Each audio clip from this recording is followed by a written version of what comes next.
turasanga muri Matayo turasoma ku bice bitandatu.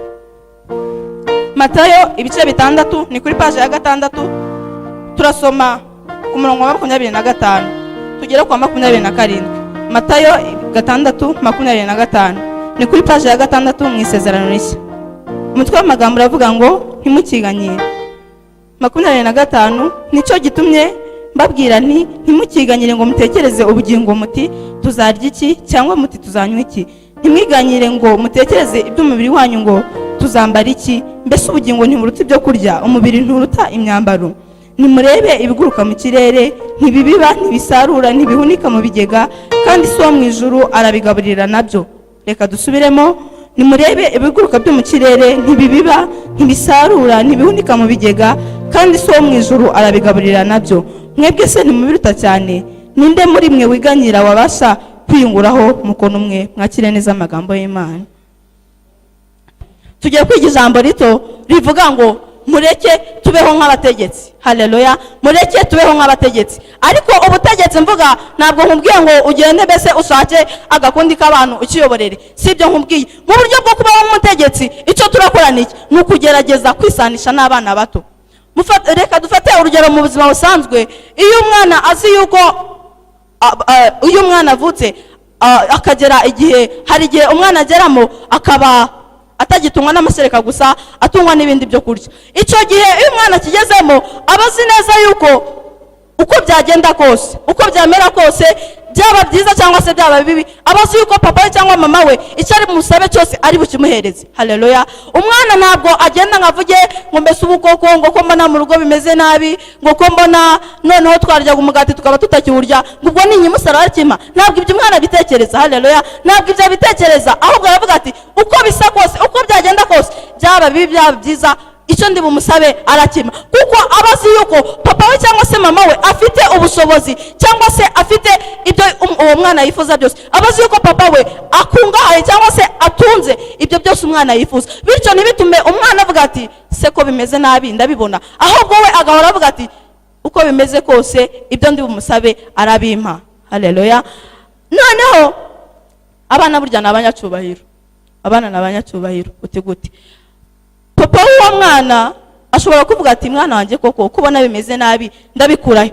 Ariko uko byagenda kose papa we kuko yamumenyereje wenda tuvuge kumuha bombo, arashaka iyo bwabaga cyangwa se arakoresha imbaraga zose afite kugira ngo yabomba yimuhe anezeze umwana we. Mubyumve neza, papa we arakoresha iyo bwabaga, mbese arakoresha imbaraga zose afite kugira ngo abone bombo yo guha umwana we kugira ngo yishime. Bityo umwana icyo asabye cyose akagihabwa, kuko na n'ubundi yamenyeye kugihabwa mu ntoki za papa we. Ntabwo papa we yakimwima kugira ngo amakinge sure yuko umwana we akishimye kandi akinezerewe. Haleluya. Bityo umwana icyo yasaba akagihabwa. Natwe rero icyo nshaka yuko twigana iki, mubyumve neza mumbabarire, tugiye kwiga kuba abanyacyubahiro cyangwa se kubaho mu buzima bw'abategetsi. Ariko mu kubaho muri ubwo buzima bw'abategetsi mureke tube abana bato. Burya hari ukuntu mwisi duhura n'ibibazo cyangwa se tugahura n'ibigeragezo reka bariko tubyita, umuntu ukabona ashatse nko kuvuga ngo imbaraga zanjye zirarangiye cyangwa se bigenze nabi. Ariko ntabwo ariko byari bikwiye, ahubwo ukwiye kwicisha bugufi kandi iyo stress ukayiguraho, kuko Yesu yaje mwisi kugira ngo ibikugoye, imitwaro yawe n'ibikurije byose kugira ngo ibyo ngibyo bikwikorerere. Sinzi yari impamvu ugistragoringa ugishakisha ngo mana koko bimeze bite, ugasanga stress rwose urayibyimbanye yenda no kukwica, ariko Yesu hari kugira ngo ayigukureho. Ni ikibazo rero icyo mbabwiye ni mube nk'abana bato, nimwumve yuko Imana yatanze umwana wa Yesu Kristo kugira ngo umwizera wese abone ubugingo buhoraho cyangwa se ubuzima bw'iteka. Nuko uvuga ngo yo yemeye gutanga uwo mwana nta kindi kintu na kimwe izigera ikwima, ahubwo wowe nuko wumva yuko ari wowe nyine ukwiye kubitekerezaho cyane, ukumva yuko yego nibyo ugomba kubikorera, ariko na n'ubundi ukamenya yuko hari uhari wo kubiguha, hari ukumenyera ubuzima akakwitaho, uko umunota ugiye, uko isegonda rigiye akamenya ko agomba kukwitaho. Niyo mpamvu rero utagomba kwiganyira cyangwa se ngo ubitekereze, ugomba kubitekerezaho birakwiriye, ariko ntabwo bigomba kugutesha umwanya ngo mbese ko mbona bimeze nabi ngo bizabaye. Twabonye yuko uwo mwana naho yaba ari muri crise cyangwa se hari ibindi bibazo bitandukanye, abazi neza yuko icyo ari busabe papa we cyangwa mama we ari bugihabwe. ariko twebwe ntabwo tujya twumva yuko Imana byose ibifite ngo tube twatekereza ngo se koko ko yaduhaye Yesu Kristo niki cyatuma ibindi dukeneye atabiduha kugira ngo nawe amaking sure yuko twishimye. Imana iradukunda ntabwo itwanga. Rero mwe mureke twibere abana bo mu bikari byayo kuko nta kintu na kimwe izatwima. Hariya dusomye hatubwiye ngo mbese muri mwe abiganyira hari n'uwabasha kwiyunguraho mukono umwe. Burya kwiganyira nta kintu byamarira umuntu, nta n'ikindi kintu byamufasha uretse kumufasha kugira iyo stress akayibyimbana. Nanamenye yuko Yesu ari kugira ngo ayimukureho, nta kindi kintu byamufasha. Rero icyo mbasaba ni iki? Mureke twibera abana mu buzima bwacu, mureke twibera abana. Mumbabarire mu byumve neza, sinkubwiye ngo ugende ureke kwiga ngo uvuge Imana izabinkorera.